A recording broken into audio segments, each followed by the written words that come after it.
ਘਰ ਨਹੀਂ ਭਾ ਆ ਜਾਣਾ, ਘਰ ਵਾਲੀ ਗੱਲ ਨਹੀਂ ਕੀ ਹੈਗੀ।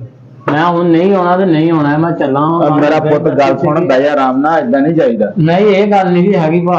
ਕੋਈ ਨਹੀਂ, ਸਾਲਾਂ ਚ ਵਾਧਾ ਘਾਟਾ ਹੋ ਗਿਆ ਸਾਲ ਦੇਖਦੇ ਲੂਣ ਵੱਧ ਹੋਵੇ 2 ਦਿਨ ਹੋਵੇ, ਇਹਨਾਂ ਦੇ ਟਰੱਕ ਸਟਾਰ ਆਵੇ ਉਹ ਹਿਸਾਬ ਕਰਦੇ ਪੁੱਤ ਜਾਣ ਨਹੀਂ, ਏਦਾਂ ਨਹੀਂ, ਬਹਿ ਜਾ ਆਰਾਮ ਨਾਲ। ਉਹ ਨਹੀਂ ਮੈਂ ਚੱਲਾਂ ਮੈਂ ਯਾਰ, ਇਹ ਨਹੀਂ ਦਾ ਮਸਲਾ ਹੈਗਾ ਕੋਈ ਵੀ ਹੈਗਾ। ਮੇਰਾ ਪੁੱਤ ਆ ਜਾ ਉਰੇ। ਨਹੀਂ ਆ ਭਾ, ਇਹ ਨਹੀਂ ਮਸਲਾ ਕੋਈ ਵੀ ਹੈਗਾ, ਉਹ ਨਹੀਂ ਗੱਲ।